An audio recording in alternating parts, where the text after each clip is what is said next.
आज हम लोग भारतीय संस्कृति के संदर्भ में एक महत्वपूर्ण प्रश्न है, पुरुषार्थ चतुष्टय। जीवन का लक्ष्य क्या है? हमारे जीवन का लक्ष्य भारतीय संस्कृति में, भारतीय जीवन दर्शन के संदर्भ में पुरुषार्थ चतुष्टय के रूप में स्पष्ट किया गया है। इसके बारे में चर्चा करेंगे। मनुष्य जन्म लेता है, इस जीवन को जीता है और वह मृत्यु को प्राप्त करता है। लेकिन जीवन में लक्ष्य क्या होना चाहिए, इसको लेकर भारतीय संस्कृति में गहन चिंतन हुआ है और भारतीय संस्कृति जीवन दर्शन के रूप में पुरुषार्थ चतुष्टय को मानता है। पुरुषार्थ चतुष्टय, जैसे कि चतुष्टय संख्या अपने आप स्पष्ट है, 4 हैं, धर्म, अर्थ, काम, मोक्ष। इस पुरुषार्थ चतुष्टय को अध्ययन करने के बाद, उसको पढ़ने के बाद हम लोग भारतीय जीवन दृष्टि को समझ पाएंगे। जीवन का लक्ष्य क्या है ये स्पष्ट हो पाएगा। पुरुषार्थ चतुष्टय का अभिप्राय जीवन लक्ष्य धर्म, अर्थ, काम, मोक्ष, इसका समुच्चय है। पुरुषार्थ व्यक्ति और समाज दोनों को नियंत्रित करता है। चूंकि हम सब जानते हैं कि समाज की निर्मित व्यक्ति से है,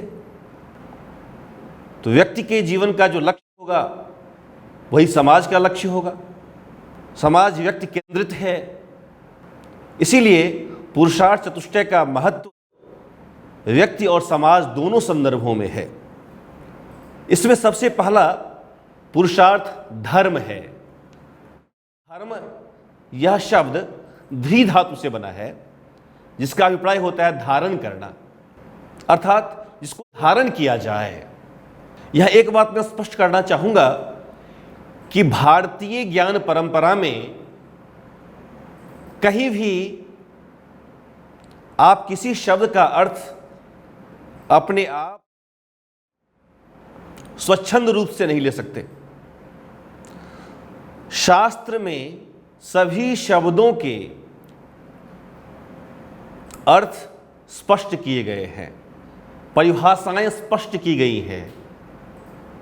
हम अगर धर्म शब्द को ही देखें तो धर्म शब्द वैदिक शास्त्रों से, वेद से लेकर के अद्यतन अलग अलग ग्रंथों में धर्म शब्द की व्याख्या की गई है। महाभारत में एक पद्य है, धारणार्थ धर्म इत्याहु। धारण करने से ही धर्म है, जो धारण किया जा सके वह धर्म है। धर्म समाज और प्रजा दोनों को धारण करता है। संपूर्ण समाज धर्म से संचालित होता है। धर्म की जो व्यवस्था है हम सब के लिए कल्याणकारी है। इसके बाद वैशेषिक दर्शन में धर्म शब्द को स्पष्ट किया गया है। यतो अभ्युदय निश्रेयस सिद्धि ही स्वधर्म। जिससे अभ्युदय और निश्रेयस दोनों की सिद्धि हो वह धर्म है। अभ्युदय और निश्रेयस दोनों की व्याख्या की गई है कि इतर इच्छा अधीन विषयत्वम अभ्युदयत्वम। जहाँ किसी और इच्छा से, जहाँ किसी और कामना से कुछ काम किया जाए वो अभ्युदय है, और जहाँ इतर इच्छा अनधीन इच्छा विषयत्वम, जहाँ किसी इच्छा के कुछ काम किया जाए वह निश्रेयस है। अर्थात इहलौकिक और पारलौकिक, लौकिक और पारलौकिक दोनों ही संदर्भों को, दोनों ही कल्याण की प्राप्ति, इहलौकिक और पारलौकिक कल्याण की प्राप्ति जो करता है वह धर्म है। मनु के अनुसार आचार को ही धर्म माना गया है। आचार ही धर्म है और इसके 4 स्रोत बताए गए हैं, वेद, स्मृति, सदाचार, स्वात्मप्रिय। वेदः स्मृतिः सदाचारः स्वस्य च प्रियवात्मनः एतर चतुर्विधः प्राहुः साक्षात धर्मस्य लक्षणम। वेद और स्मृति में जो निहित कर्म है उनका आचरण करना ही धर्म है। प्राचीन काल में वेद और स्मृति सम्मत जो व्यवहार है उसी को धर्म माना गया है। इसके बाद मनुस्मृति में धर्म के 10 लक्षण बताए गए हैं जो बिल्कुल व्यवहार मूलक हैं। धृति, क्षमा, दमोस्तेयम, शौचमिंद्रिय निग्रह, धी विद्या, सत्यमक्रोध, दशकम धर्म लक्षणम। यहाँ धर्म के 10 लक्षण बताए गए हैं, धृति, क्षमा, स्तेय, शौच, इंद्रिय निग्रह, धी, विद्या, ये सभी व्यवहार मूलक हैं। तो मनुस्मृति में धर्म के व्यवहार मूलक 10 लक्षण बताए गए हैं। याज्ञवल्क्य स्मृति में जब हम बात करते हैं तो वहां भी धर्म के लक्षण, व्यवहारिक लक्षण बताए गए हैं। अहिंसा, सत्यम, स्तेयम, शौचमिंद्रिय निग्रह, दानम, क्षमो, दया, क्षांति ही सर्वेषां धर्म साधन। ये सब धर्म के साधन हैं। अहिंसा हो, सत्य, स्तेय, शौच, शुद्धता, इंद्रिय निग्रह, दान, क्षमा, ये सब धर्म के साधन बताए गए हैं। तो वेद से लेकर के वेद, स्मृति, महाभारत, ये सब धर्म के लक्षण के रूप में वैसे ही इन सब में धर्म की विस्तृत व्याख्या की गई है और धर्म के बारे में स्पष्ट कहा गया है। जो वैदिक विधि वाक्य है, जो वेद में विधि वाक्य है, वह भी उसको प्रयोग में करना, उसको प्रयोग में लाना धर्म है। यागादिरेव धर्म कहा जाता है मीमांसा दर्शन में। 14 लक्षणों अर्थो धर्म कहा गया है मीमांसा दर्शन में। तो धर्म की भारतीय संस्कृति में वह आचार मूलक है, व्यवहार मूलक है और धर्म शब्द की कोई आप स्वतंत्र व्याख्या नहीं कर सकते हैं। वह शास्त्र सम्मत है और सभी शास्त्रों ने अलग अलग तरीके से धर्म की व्याख्या की है जो हमें समझना चाहिए और देखना चाहिए। और यह धर्म हमारे पुरुषार्थ चतुष्टय का आधार है। सबसे पहला पुरुषार्थ चतुष्टय जो है उसके रूप में धर्म को माना गया है। इसके बाद धर्म के बाद अर्थ का आजकल संकुचित अर्थ हो गया है धन, लेकिन यह रूढ़ अर्थ है, संकुचित अर्थ है। प्राचीन काल में या भारतीय संस्कृति के संदर्भ में हम बात करें तो अर्थ एक व्यापक अर्थ को लिए हुआ है। अर्थ का अपना एक व्यापक अर्थ है और वह व्यापक अर्थ को अगर मुझे देखना हो तो न्याय सूत्र में हम देख सकते हैं अर्थ की व्याख्या। अर्थ केवल धन नहीं है, धन के साथ साथ और बहुत सारी वस्तुओं को अर्थ या शब्द अपने आप में समेटे हुआ है। विद्या, भूमि, हिरण्य, पशु, धन, धान्य, भांडोपस्कर, मित्रादीनाम अर्जनम, अर्जितस्य विवर्धनम अर्थः। अर्थ क्या है? तो अर्थ के बारे में कहते हैं विद्या, भूमि, स्वर्ण, पशु, धन, बर्तन इत्यादि, लोहे इत्यादि के बर्तन, काष्ठ आदि के उपकरण, मित्र आदि, ये सभी धन हैं। जो अर्जित है उसको अर्जित करना और जो अर्जित है उसका संरक्षण करना, यह सब अर्थ में आता है, अर्थ के संदर्भ में आता है। अर्थ समस्त आवश्यकताओं का, हमारे जीवन के समस्त आवश्यकताओं को पूर्ण करने वाला है और उसके पूर्ति के रूप में, उसके पूर्ति के साधन के रूप में अर्थ को जाना जाता है। मनुष्य अपने भौतिक सुखों के लिए, ऐश्वर्य प्राप्ति के लिए जिसका उपयोग करता है वह सब अर्थ के अंतर्गत आता है। लेकिन अर्थ का उपार्जन कैसे हो, अर्थ कैसे हम उपार्जित करें, क्योंकि अर्थ उपार्जित करनी पड़ती है। पहले कह दिया गया है अर्जनम, अर्जित किया जाता है, और अर्जितस्य विवर्धनम, और अर्जित को जो अर्जन किया गया उसको बढ़ाया जाता है। लेकिन अर्जित क्या कैसे किया जाए, इसके संदर्भ में हमारी संस्कृति बहुत दृढ़ता से कहती है कि धर्म से पहले पुरुषार्थ में, अर्थ से पहले पुरुषार्थ में धर्म का प्रावधान है, अर्थात आप धर्म पूर्वक अर्थ उपार्जित करें। धर्म पूर्वक अर्थ का जो उपार्जन किया जाता है वास्तव में वही अर्थ कल्याणकारी होता है। बलपूर्वक अर्थात किसी अन्य प्रकार के गलत आचरण का प्रयोग करके जो अर्थ का उपार्जन होता है वह हमारे यहाँ हमारे लिए लाभकारी कल्याणकारी नहीं माना जाता, उसका निषेध किया गया है हमारे शास्त्रों में। ईशावास्योपनिषद में स्पष्ट कह दिया गया है, मां गृह कस्वित धनम तेन त्यक्तेन भुंजीथा मां गृह कस्वित धनम, अर्थात अर्थ का उपार्जन हो आवश्यक है, क्योंकि हमारे जीवन की आवश्यकताओं की पूर्ति करने के लिए, हमारे जीवन की आवश्यकताओं को पूर्ति करने का साधन अर्थ है। लेकिन उस अर्थ का उपार्जन धर्म मूलक होनी चाहिए, उसके आधार में धर्म होनी चाहिए। धर्म के अनुसार अर्थ का उपार्जन। अर्थ के उपार्जन के लिए किसी अन्य प्रकार के गलत आचरण का वलात, किसी से आप धन का हरण कर रहे हैं, चोरी कर रहे हैं, ये सब हमारे निषिद्ध है। निषिद्ध कर्म के अंतर्गत वह सब गिना जाता है, माना जाता है। अब अर्थ की महत्ता को देखिए। हमारे यहां कुछ शास्त्रों में अर्थ को ही प्रधान पुरुषार्थ माना गया है। कौटिल्य अर्थ को ही सर्वप्रधान मानते हैं। अर्थ एव प्रधानम, आचार्य कौटिल्य कहते हैं अर्थ ही प्रधान है।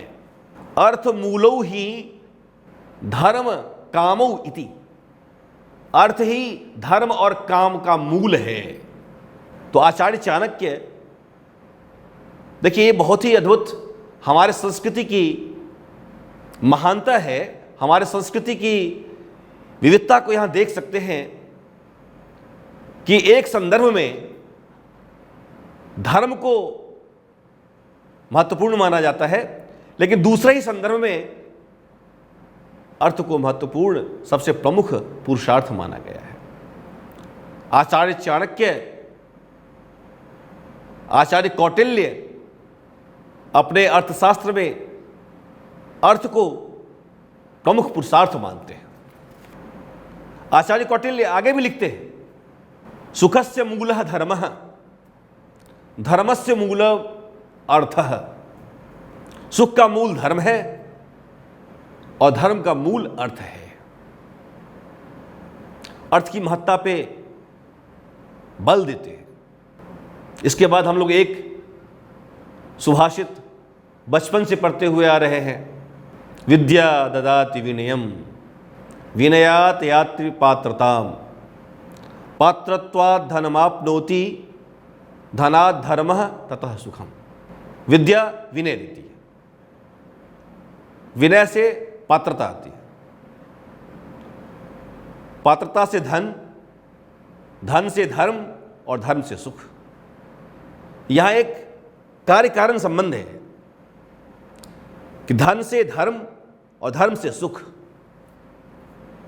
यहां भी हम देखते हैं कि अर्थ ही धर्म और सुख का मूल है, साधन है।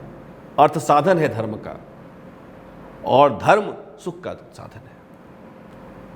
महाभारत में अर्थ को परम धर्म कहा गया है, क्योंकि महाभारत व्यावहारिक ग्रंथ है, इसीलिए वह व्यावहारिक इसकी बात करता है। कौटिल्य अर्थशास्त्र और महाभारत दोनों व्यावहारिक ग्रंथ हैं, इसीलिए यह व्यवहार पर बल देता है और व्यवहारिक दृष्टिकोण से अर्थ की महत्ता बढ़ जाती है। लेकिन जब आदर्शवादी दृष्टिकोण से बात करेंगे, जब आदर्श की बात करेंगे, तो वहां धर्म महत्वपूर्ण हो जाता है। क्योंकि अर्थ का उपार्जन तो होना चाहिए, लेकिन अर्थ के उपार्जन के साधन कैसे होने चाहिए, तो वो धर्म मूलक होने चाहिए।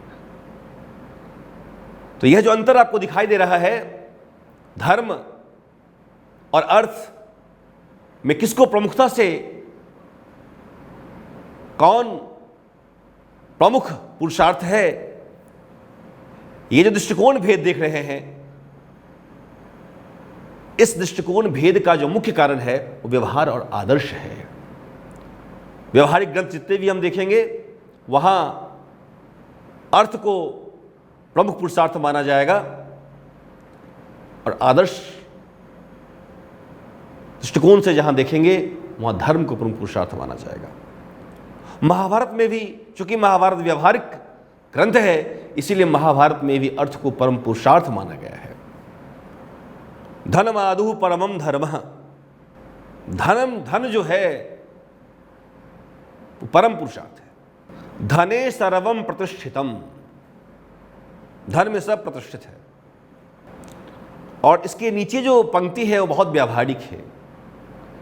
जीवंति धनिनो लोके, लोक में जीवित धनी ही है। मृता ये तू अधना नड़ा, जो गरीब हैं, जिनके पास धन नहीं है, वो तो मृत के समान है। तो धन की महत्ता को भी हम यहाँ देखते हैं महाभारत के इस पद्य में, कि सब कुछ धन में ही प्रतिष्ठित है। इसीलिए धन सबसे प्रमुख पुरुषार्थ है। इसके बाद एक जो पंक्ति है मृच्छकटिकम में आया है, सर्वे गुणा कांचनमाश्रयन्ति, कि सभी जो गुण हैं वो धन आश्रित है। यस्यास्ति वित्तम स नरः कुलीनः। तो इस पंक्ति में भी हम देखते हैं, यहां भी देखते हैं कि सभी गुण जो है वो धन आश्रित है। अर्थात अर्थ की महत्ता हम इन व्यवहारिक ग्रंथों के माध्यम से हम देख पाते हैं कि अर्थ सभी का मूल है, अर्थ धर्म का भी मूल है। इसीलिए अर्थ की महत्ता व्यवहारिक दृष्टिकोण से सर्वोपरि हो जाता है। इसके बाद जो तृतीय पुरुषार्थ है वो काम को तृतीय पुरुषार्थ माना गया है। काम कम धातु से बना है, कम धातु में घय प्रत्यय लगने से काम शब्द निष्पन्न हुआ है। काम्यते इति कामः। इस व्युत्पत्ति के आधार पर हम यह कह सकते हैं, यह व्युत्पत्ति मुझे यह बता सकता है कि विषय और इंद्रिय के संयोग के बाद जो आत्मिक संतुष्टि होती है, जो आत्मिक आनंद होता है, वही काम है। इंद्रियां अपने विषयों के, जितनी भी इंद्रियां हैं वो अपने विषयों के भोग के लिए जाता है और भोग से जो आनंद उत्पन्न होता है वही आनंद जो है वो काम है। अभिमानी करसानुविद्धा यतः सर्वेंद्रिय प्रीति ही काम है। मन सहित इंद्रियां विषयों के पास जाती है, विषयों का उपभोग करती है, उससे जो हमारे आत्मा को शांति मिलता है, हमारे आत्मा को जो प्रसन्नता मिलता है, हमारे आत्मा का जो प्रसाद होता है, यही काम है। हमारे यहाँ काम की को भी महत्ता दी गई है, लेकिन काम भी धर्म पूर्वक होना चाहिए, धर्म नियंत्रित, धर्म अनुशासित होना चाहिए।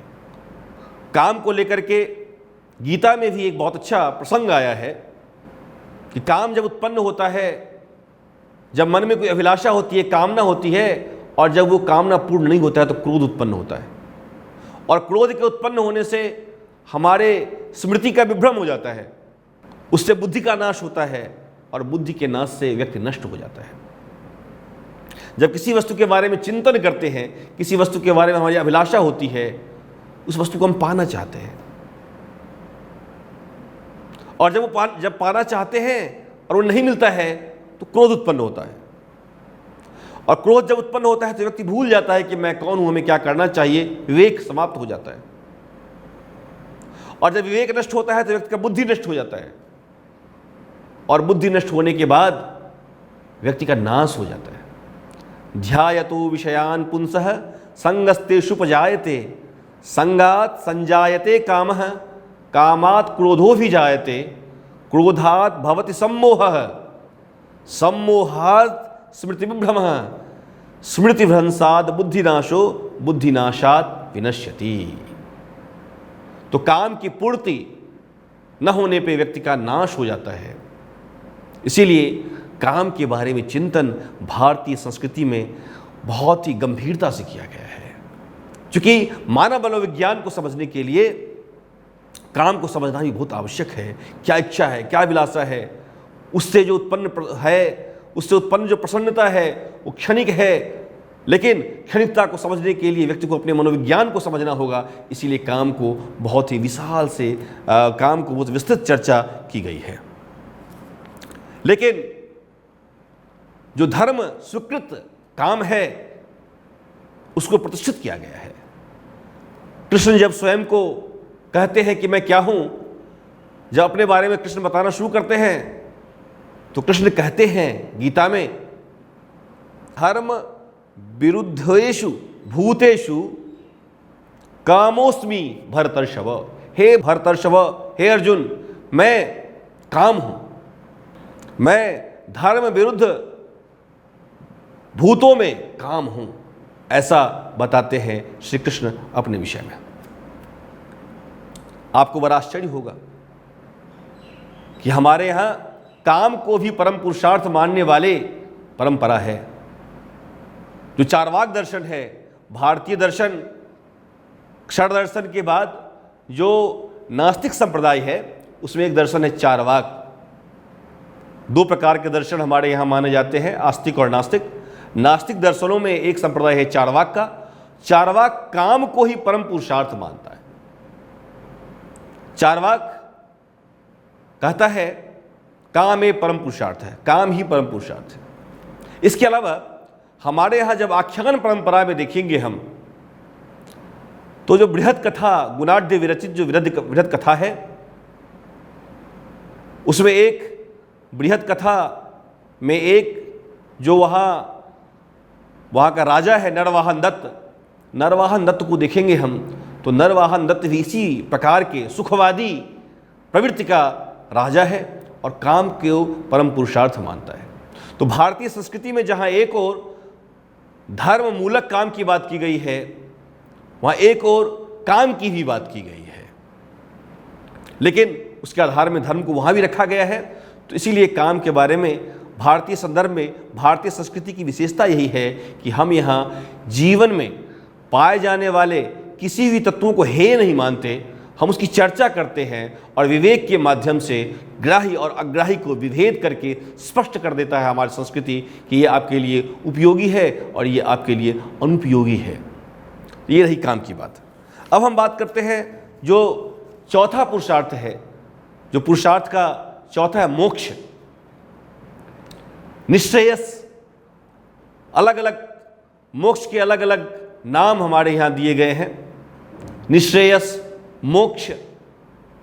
हम सब जब उत्पन्न होते हैं, जितने भी शरीर धारी प्राणी हैं, हम सब बद्ध हैं और हम इस जन्म में जो कर्म करते हैं, इस कर्म के फल को भोगने के लिए पुनः हम जन्म लेते हैं। पुनरपि जननम पुनरपि मरणम, ये एक चक्र है। बार बार हम उत्पन्न होते हैं, मृत्यु होती है, फिर उत्पन्न होते हैं, मृत्यु होती है। लेकिन हमारे संस्कृति का जो चरम पुरुषार्थ है, हम सबके जीवन का जो चरम लक्ष्य है, मानव जीवन का जो चरम लक्ष्य है, वो मोक्ष है। और मोक्ष का मतलब होता है, मोक्ष का अभिप्राय है कि हम इस जन्म और मृत्यु के बंधन से मुक्त हो जाएं, हम जन्म और बंधन के से मुक्त हो जाएं। इसके लिए हमारे दर्शन में, हमारे जो षड दर्शन है, जो आस्तिक दर्शन है, उसमें इसके बारे में विस्तृत चर्चा है। सांख्य दर्शन को अगर हम देखें तो सांख्य दर्शन कहता है सांख्य दर्शन में दो तत्व हैं, प्रकृति और पुरुष, जड़ और चेतन। और संपूर्ण सृष्टि जो है वो जड़ और चेतन के संयोग के कारण है। जब चेतन को एक ज्ञान हो जाए, जब चेतन को ऐसा लगे कि मैं इस प्रकृति से अलग हूं,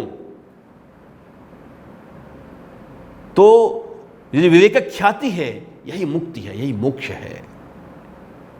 योग दर्शन में इसकी बात करते हुए कहता है तदा द्रष्टु स्वरूपे अवस्थानम, जब दृष्टा अपने स्वरूप में अवस्थित हो जाए। जो चित्त है वो चित्त अलग अलग वस्तुओं में जुड़ती है और अलग अलग तरह की वृत्तियां बनती है। जब चित्त स्वयं में लौट जाए, जब व्यक्ति स्वयं में लौट जाए, वही मुक्त की अवस्था है, वो मुक्तावस्था है। न्याय दर्शन जब बात करता है तो न्याय दर्शन कहता है कि मुक्ति से पहले ये जानना आवश्यक है कि हम क्यों फंसे हुए, क्यों बंधन में हैं। तो कहता है मिथ्या ज्ञान ही बंधन का कारण है। मिथ्या ज्ञान के कारण ही दुख, जन्म, प्रवृत्ति, दोष मिथ्या ज्ञानानाम। वह कहता है कि भाई मिथ्या ज्ञान है इसलिए प्रवृत्ति होती है, मिथ्या ज्ञान है इसलिए दोष होता है, दोष है इसलिए प्रवृत्ति होती है, प्रवृत्ति है इसलिए जन्म है, और जन्म है इसलिए दुख है, और दुखों से आत्यंतिक निवृत्ति ही मुक्ति है। तो दुखों से आत्यंतिक निवृत्ति कैसी होगी? तो दुखों से आत्यंतिक निवृत्ति मिथ्या ज्ञान के नाश से होगा, मिथ्या ज्ञान के उन्मूलन से होगा। और मिथ्या ज्ञान का उन्मूलन कैसे होगा? ज्ञान से होगा। तो न्याय दर्शन कहता है कि यथार्थ ज्ञान ही आपको मुक्त करेगा, यथार्थ ज्ञान से ही आपको मोक्ष मिलेगा। यथार्थ ज्ञान क्या है? यथा अर्थम तथैव ज्ञानम, जैसा अर्थ है, जैसी वस्तु है, अगर उस वस्तु का उसी प्रकार से ज्ञान हो जाए तो ये ज्ञान ही आपको मुक्त करेगा। तो न्याय दर्शन यथार्थ ज्ञान को मुक्ति का साधन मानता है, मोक्ष का साधन मानता है। वेदांत दर्शन की अगर बात करें तो वो अहम ब्रह्मास्मि, स्वयं का ज्ञान हो जाना ही मुक्ति का साधन बताता है। तो हमने देखा कि भारतीय संस्कृति में पुरुषार्थ चतुष्टय के संदर्भ में, धर्म अर्थ काम के संदर्भ में कितनी विस्तृत और गहन व्याख्या है। जीवन अगर इस पृथ्वी पर आए हैं, हमारा जन्म हुआ है, तो हमारे जीवन का कोई प्रयोजन है, हमारे जीवन का कोई लक्ष्य है। और वह लक्ष्य, हमारे जीवन का जो लक्ष्य है, उस लक्ष्य को बताने के लिए हमारे यहाँ पुरुषार्थ चतुष्टय की संकल्पना की गई है। हमारा जीवन निरुद्देश्य नहीं है, हमारे जीवन का कोई न कोई उद्देश्य है, और उसी उद्देश्य को बताने के लिए पुरुषार्थ चतुष्टय को लेकर के हमारे भारतीय संस्कृति में विशद गंभीर चर्चा है। तो आज हम लोगों ने पुरुषार्थ चतुष्टय में धर्म अर्थ काम मोक्ष के बारे में चर्चा की। इसको हम लोग और गहनता से अध्ययन करने के लिए अलग अलग आपके पाठ्यपुस्तक में, आपके सामग्री में बहुत सारे पुस्तक का उल्लेख है, आप उन पुस्तकों का सहारा ले सकते हैं। आज का यह व्याख्यान केवल आपको पुरुषार्थ चतुष्टय विषय में प्रवेश के लिए आपको सहायता प्रदान करेगा। मैं आशा करता हूं कि आप इस विषय को, इस व्याख्यान सुनने के बाद गंभीरता से, सरलता से आप समझ पाएंगे। धन्यवाद।